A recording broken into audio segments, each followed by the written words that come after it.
وبرکاتہ۔ الحمدللہ رب العالمین والصلاة والسلام علی سید الانبیاء والمرسلین وعلی آلہ واصحابہ اجمعین ومن تبعہم بإحسان الی یوم الدین، اما بعد۔ محترم سامعین اعظام و ناظرین کرام، آج تراویح کی نماز میں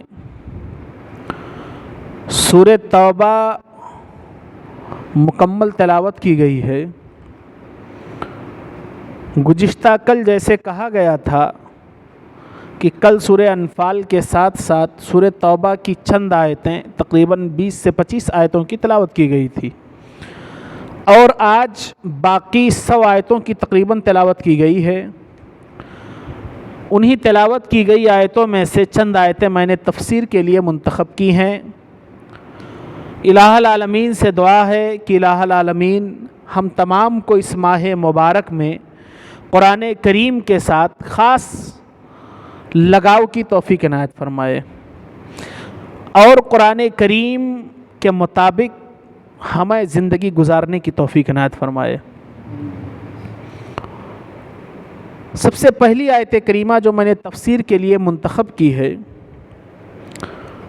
وہ آیت کریمہ اللہ کے رسول صلی اللہ علیہ وسلم پر، جیسا گزشتہ کل ذکر کیا گیا تھا کہ سورہ توبہ یہ ایک ایسی صورت ہے جس کے اندر خصوصی طور پر اللہ رب العالمین نے مشرکین مکہ کے تعلق سے یا منافقوں کے تعلق سے بڑی زبردست اللہ رب العالمین نے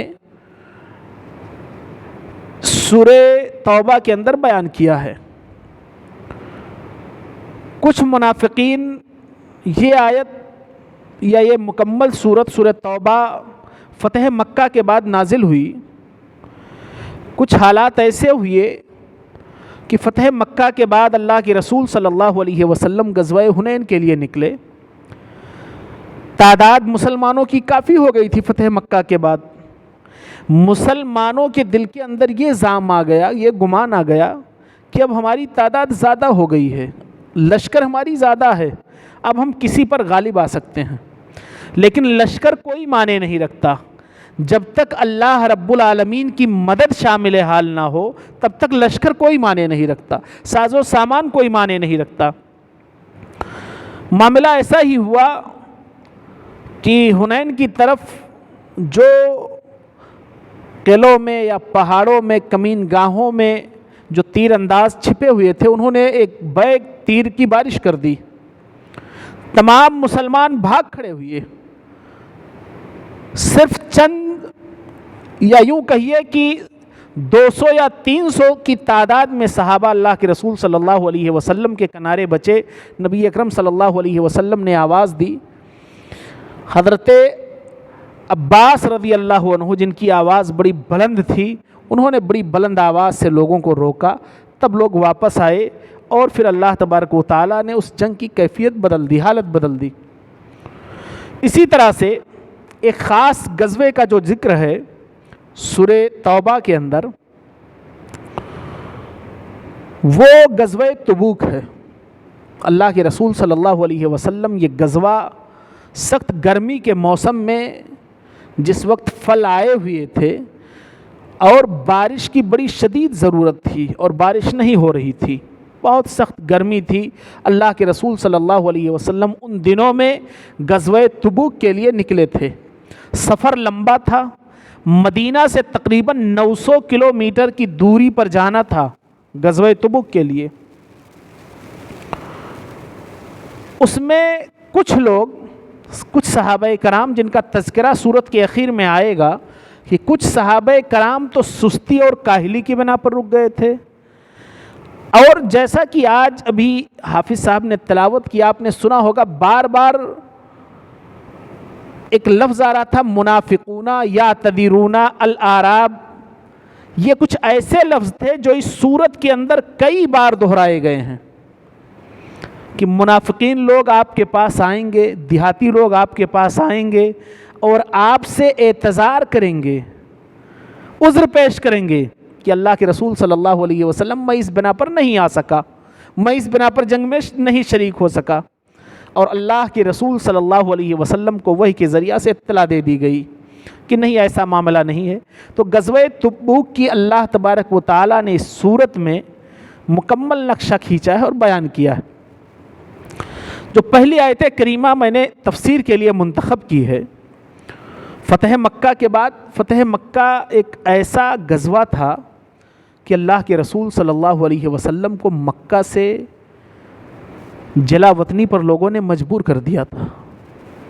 نبی اکرم صلی اللہ علیہ وسلم جب مکہ سے ہجرت کرنے لگے تو ایک الحزورہ نامی ایک مقام ہے، ایک پہاڑی ہے، اس پر اللہ کے رسول صلی اللہ علیہ وسلم نے کھڑے ہو کر کے کہا کہ اے مکہ، تو روئے زمین پر سب سے بہترین شہر ہے، لیکن اگر تیرے باشندے مجھے نہ نکالتے تو میں اس شہر کو چھوڑ کر کہیں دوسری جگہ پر سکونت نہ اختیار کرتا، لیکن تیرے لوگ یا تیرے باشندے مجھے نکال رہے ہیں۔ اور اسی مکہ کے اندر جہاں سے صحابہ کرام کو جیسا ذکر کیا جا چکا ہے کہ نہتھا بھیجا گیا تھا، کچھ صحابہ کرام کے بیوی بچوں کو روک لیا گیا، کچھ کے ساز و سامان کو چھین لیا گیا، کچھ صحابہ کرام ایسے تھے جن کے کپڑے کو اتار لیا گیا، وہ ننگے پہنچے اللہ کے رسول صلی اللہ علیہ وسلم کی خدمت میں، صرف ایک کمبل جسم پر تھا وہ لے کر کے پہنچے اللہ کے رسول صلی اللہ علیہ وسلم کی خدمت میں۔ اللہ کے رسول صلی اللہ علیہ وسلم نے کہا آپ نے بڑی اچھی تجارت کی ہے۔ آج وہی مکہ فتح ہوا تھا، لیکن نبی اکرم صلی اللہ علیہ وسلم نے کہا کہ میں یوسف کا بھائی ہوں، لا تثریب علیکم اليوم اذ انتم الطلقاء، آج کے دن تمہاری کوئی پکڑ نہیں ہے، کسی کی کوئی سرزنش نہیں ہے، جاؤ تم سب کے سب آزاد ہو، کسی سے کوئی بدلہ نہیں لیا جائے گا۔ اللہ کے رسول صلی اللہ علیہ وسلم نے اعلان کر دیا کہ جو شخص اپنے گھر کا دروازہ بند کر لے وہ بھی مامون ہے، جو خانہ کعبہ میں داخل ہو جائے وہ بھی مامون ہے، جو کلمہ پڑھ لے وہ بھی مامون ہے۔ یہ فتح مکہ تھا۔ اس کے بعد کے کچھ حالات تھے، اللہ کے رسول صلی اللہ علیہ وسلم نے منافقوں کو یا کافروں کو کچھ دن کی مہلت دی تھی۔ اب کچھ لوگ، کچھ صحابہ ایسے تھے جن کے والدین کافر تھے، مشرک تھے، اب باپ ہونے کے ناحیے سے، بیوی ہونے کے ناحیے سے، ماں ہونے کے ناحیے سے، بیٹا ہونے کے ناحیے سے ان کے دل کے اندر ان کی محبت ایک فطری چیز ہے وہ باقی تھی۔ اللہ کے رسول صلی اللہ علیہ وسلم کو آج جو میں نے پہلی آیت کریمہ منتخب کی ہے تفسیر کے لیے، نبی اکرم صلی اللہ علیہ وسلم کو خبر دی گئی کہ آپ کہہ دیجئے کہ اللہ اور اس کے رسول صلی اللہ علیہ وسلم کی محبت ایک طرف اور دنیا کے تمام چیزوں کی محبت ایک طرف۔ کہا کہ قل ان کان آباؤکم وابناؤکم واخوانکم وازواجکم وعشیرتکم واموال اقترفتموها وتجارۃ تخشون کسادها ومساکن ترضونها احب الیکم من اللہ ورسولہ وجہاد فی سبیلہ فتربصوا حتی یأتی اللہ بامرہ۔ کچھ چیزوں کی محبت جس میں انسان بوکھلا جاتا ہے، جیسے باپ کی محبت، ایک زمانے تک انسان ہر جملے میں یہی کہتا ہے میرے ابو، یہ سامان کون دلایا؟ میرے ابو، گھڑی کون لایا؟ میرے ابو، موبائل کون دلایا؟ میرے ابو، سائیکل کون دلایا؟ میرے ابو۔ ایک عمر تک انسان صرف یہی پکار لگاتا رہتا ہے، پھر اور عمر بڑھی انسان ایک اور پکار لگاتا ہے، میرا بیٹا۔ ہر معاملے میں انسان میرا بیٹا، میرا بیٹا، یہ ایک عمر کی ایک حد ہے۔ ایک ایسی عمر ہوتی ہے کہ انسان دیکھ لے کہ میرا بھائی رو رہا ہے، یہ نہیں پتہ کرنے کی کوشش کرتا ہے کہ میرا بھائی حق پر ہے یا نا حق پر۔ فوراً اگر بھائی کو روتا ہوا دیکھ لیا، بھائی کو کسی مصیبت میں دیکھ لیا، لیکن کب تک؟ جب تک شادی نہیں ہوئی ہے یا جب تک بٹوارے کی نوبت نہیں آئی ہے تب تک یہ معاملہ ہے میرا بھائی۔ اور قرآن نے بھی کہا، یہ میری بات نہیں ہے، قرآن نے کہا ہے حضرت یوسف علیہ السلام، حضرت موسیٰ علیہ السلام کے زبان میں لکنت تھی. انہوں نے رب سے کہا کہ اے میرے رب، میرے گھر میں سے کسی کو میرا وزیر بنا دے. اللہ تبارک و تعالیٰ نے ایک بہت بڑا پیغام دیا، کہا شَنَشُدُّ عَضُدَكَ بِأَخِيكَ، اے موسیٰ ہم تیرے کندھے کو تیرے بھائی کے ذریعہ سے مضبوط کریں گے. یعنی بھائی ایک کندھے کی حیثیت رکھتا ہے، یہ قرآن کہہ رہا ہے. معاشرے میں بھائی کی یہ کیفیت ہے. ایک عمر آتا ہے کہ انسان ہر جملے میں بیوی کی پکار لگاتا رہتا ہے، یہ کام، ایسا کام، میری بیوی، میری بیوی، میری بیوی. ایک آخری چیز جو قرآن کریم نے ذکر کی ہے رشتوں کے تعلق سے، میرا خاندان. یہ تعصب کی آخری انتہا ہے. انسان ہر معاملے میں کچھ بات ہوئی، فلاں میرے خاندان کا ہے، فلاں کا تعلق میرے خاندان سے ہے، وہ اس کے ساتھ ایسا کیسے ہو سکتا ہے، وہ میرے خاندان سے.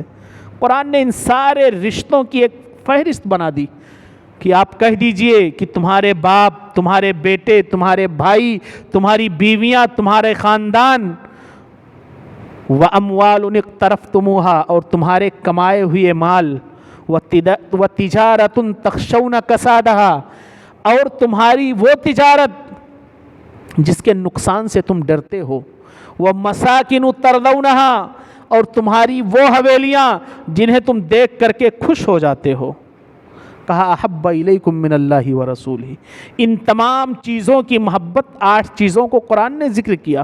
کہا ان تمام چیزوں کی محبت ایک طرف، اللہ اور اس کے رسول صلی اللہ علیہ وسلم کی محبت ایک طرف.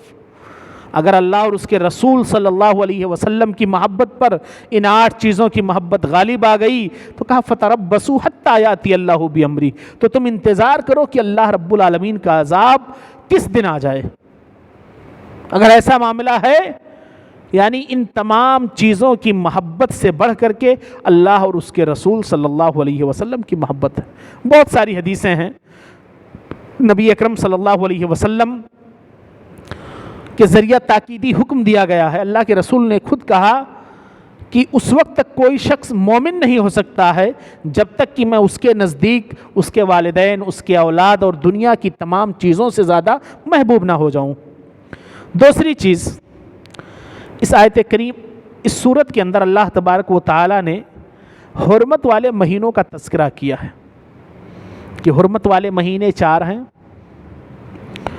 عرب جن مہینوں کی زمانہ جاہلیت میں بھی بڑی قدر کرتے تھے، قرآن نے کہا ان عدۃ الشہور عند اللہ 12 شہرا فی کتاب اللہ یوم خلق السماوات والارض منها 4 حرم، کہ اللہ تبارک و تعالیٰ نے جب سے زمین اور آسمان کو پیدا کیا ہے مہینوں کی تعداد 12 ہے. ان میں سے حرمت والے مہینے 4 ہیں. حدیثوں سے میں ہے کہ 3 پہ در پہ ہیں اور ایک رجب کا مہینہ ہے. ذی قعدہ، ذی الحج اور محرم، یہ 3 مہینے حرمت والے لگاتار ہیں، اور چوتھا رجب کا مہینہ ہے. کہا یہ حرمت والے مہینوں کی تعداد بتلائی کہ حرمت والے مہینے 4 ہیں. اس کے بعد اللہ تبارک و تعالی نے مصارف زکوٰۃ کی، زکوٰۃ کو کہاں خرچ کیا جائے، کن پر خرچ کیا جائے، اس کی تفصیل بیان کی ہے. سورۃ توبہ کی بہت مشہور آیت کریمہ ہے انما الصدقات للفقراء والمساکین والعاملین علیہا والمؤلفۃ قلوبہم وفی الرقاب والغارمین وفی سبیل اللہ وابن السبیل. کہا کہ زکوٰۃ جن 8 جگہوں پر خرچ کی جائے گی اس کا تذکرہ اللہ رب العالمین نے کیا ہے. وہ 8 جگہیں کہا فقراء ہیں، مساکین ہیں، زکوٰۃ پر کام کرنے والے ہیں، تالیف قلب کے لیے زکوٰۃ دی جا سکتی ہے. جیسے کوئی غیر مسلم ہے اور وہ آپ کے بارے میں بہت برا نہیں سوچتا ہے، اکثر آپ کے ساتھ کبھی کبھار ملا جلا کرتا ہے، اخلاق اس کا بہتر ہے، تو آپ اسے تالیف قلب کے لیے زکوٰۃ کی رقم دے سکتے ہیں. وفی الرقاب، اور کہا کہ اگر کوئی شخص قید خانے میں بند ہے تو اسے چھڑانے کے لیے بھی، قیدی کو چھڑانے کے لیے بھی زکوٰۃ کی رقم دی جا سکتی ہے۔ والغارمین، کوئی شخص قرض دار ہے کہ کوئی شخص ٹھیک ٹھاک پیسہ کما رہا ہے، اچانک اس کے ساتھ کچھ ایسے حادثات، ایسے واقعات ہو گئے کہ اسے آپریشن کے لیے یا کسی اور کام کے لیے، کسی کے علاج کے لیے کسی سے قرض لینا پڑا، تو اس کے قرض کی ادائیگی کے لیے بھی زکوٰۃ کی رقم دی جا سکتی ہے۔ کہا وفی سبیل اللہ، اور اللہ کے راستے میں، اور وابن السبیل، اور مسافر کو بھی۔ مسافر ایک شخص ہے، اس کے گھر بڑا لمبا کاروبار ہے، اس کا راستے میں اس کا پاکٹ گم ہو گیا ہے، اس کے پاس سفر کے لیے پیسے نہیں ہیں، راستے میں کچھ کھانے کے لیے نہیں ہے، تو اسے بھی زکوٰۃ کی رقم دی جا سکتی ہے۔ اور فی سبیل اللہ جو ہے کہ اللہ کے راستے، یہ بہت کشادہ ہے۔ مدارس اسلامیہ یا اسی طرح سے اور بھی جو دینی قلعے ہیں، یا جن کے ذریعہ سے بہت ساری ایسی سوسائٹیاں ہیں جو خیر کے کام کرتی ہیں، وہ تمام فی سبیل اللہ میں شمار ہوتا ہے ان کا۔ اسی طرح سے میں نے ذکر کیا کہ اللہ تبارک و تعالیٰ نے سورۃ توبہ کے اندر غزوہ تبوک میں پیچھے رہنے والے کچھ منافقین کا ذکر کیا ہے۔ اب منافقین کی تعداد دو طرح کی تھی۔ ایک تو وہ منافقین جو اللہ کے رسول صلی اللہ علیہ وسلم کو دھوکہ دے رہے تھے، جن کے بارے میں اللہ تبارک و تعالیٰ نے نبی اکرم صلی اللہ علیہ وسلم کو خبر کر دی تھی کہ جیسے آپ پہنچیں گے واپس، جیسے کچھ لوگ آپ کے پاس آ جائیں گے، اعتذار پیش کرنے لگیں گے۔ ایک تو ان کی تعداد تھی، وہ لوگ آئے اور اللہ کے رسول صلی اللہ علیہ وسلم کے سامنے بیٹھ کر کے قسم کھا لی، قسم کھا کر کے وہ لوگ بری ہو گئے۔ اللہ کے رسول صلی اللہ علیہ وسلم نے ان تمام لوگوں کے معاملے کو اللہ کے سپرد کر دیا، کہا ٹھیک ہے جاؤ۔ اور ایک ایسے لوگ تھے منافقین میں سے جو ایک تو غزوے میں نہیں گئے تھے، اور دوسرا لوگوں کو مسلمانوں کے تئیں برانگیختہ کر رہے تھے، مسلمانوں کے تئیں ان کے دلوں میں نفرت ڈال رہے تھے۔ اللہ تبارک و تعالیٰ نے ان کا بھی تذکرہ کیا ہے۔ تیسری قسم ان صحابہ کرام کی ہے جس میں تین بہت مشہور صحابہ ہیں، جو تین صحابہ کرام پیچھے رہ گئے تھے غزوہ تبوک سے، اور وہ لوگ اس سے پہلے تمام غزوات میں شریک ہوئے تھے۔ غزوہ تبوک پہلی جنگ تھی جس میں وہ لوگ نہیں جا سکے تھے۔ تین صحابہ کرام تھے جن کا نام کعب بن مالک، مرارہ بن ربیعہ، ہلال بن امیہ، یہ تین صحابہ کرام تھے جو پیچھے رہ گئے تھے۔ اللہ کے رسول صلی اللہ علیہ وسلم جب تبوک پہنچ گئے تب آپ نے کہا کہ کعب بن مالک نہیں دکھ رہے ہیں۔ ایک ساتھی نے بتلایا کہ اللہ کے رسول صلی اللہ علیہ وسلم اس کو اس کے نفس نے روک لیا، اس کو اس کے نفس نے روک لیا۔ دوسرے ساتھی نے کہا کہ دیکھو اپنے مومن بھائی کے تئیں جو کچھ کہو تو خیر کی بات کہو، یا تو خاموش رہو یا تو خیر کی بات کہو۔ جب اللہ کے رسول صلی اللہ علیہ وسلم واپس آئے، تمام اعتذار کرنے والوں نے اعتذار کر لیا، اور کعب بن مالک، مرارہ بن ربیعہ، ہلال بن امیہ، یہ تینوں لوگ آئے اور انہوں نے اپنی جو صحیح بات تھی کہ اللہ کے رسول صلی اللہ علیہ وسلم ہمیں ہمارے نفس نے دھوکہ دیا، ہم سستی اور کاہلی کی بنا پر رک گئے، ہم یہ کہتے رہے کہ اللہ کے رسول صلی اللہ علیہ وسلم ابھی نکلے ہیں، ہم صبح میں نکلیں گے اور ساتھ لے لیں گے۔ دوسرے دن سوچا چلو ٹھیک ہے آج نہیں نکل سکے، کل نکلیں گے ساتھ لے لیں گے۔ ایسے کر کے یہ ہوا کہ اب تو اللہ کے رسول صلی اللہ علیہ وسلم بہت دور نکل گئے، واپس چلے آئے۔ کہا یہی وجہ تھی، نبی اکرم صلی اللہ علیہ وسلم نے ان تینوں لوگوں کا بائیکاٹ کر دیا، کہا ان سے کوئی بات نہیں کرے گا۔ 40 دن کے بعد آپ نے ان تینوں صحابہ کرام کو حکم دیا کہ جا کر کے کہہ دو کہ اپنی بیویوں سے الگ رہیں، جب 50 راتیں مکمل ہو گئی یا 50 دن مکمل ہو گئے، تب اللہ تبارک و تعالیٰ نے ان صحابہ کرام کے تعلق سے آیت کریمہ نازل کی کہ لقد تاب اللہ علی النبی والمہاجرین والانصار الذین اتبعوہ، کہ اللہ تبارک و تعالیٰ نے اور ان کے نبی نے ان مہاجرین صحابہ کی کہ توبہ کو قبول کر لیا ہے۔ یہ 3 صحابہ کرام تھے جن 50 دنوں کے بعد جن کے تعلق سے اللہ رب العالمین کی طرف سے حکم نازل ہوا اور یہ تینوں صحابہ کرام بری ہو گئے، یا اللہ تبارک و تعالیٰ نے ان کی توبہ قبول کر لی۔ اسی طرح سے ایک آخری حکم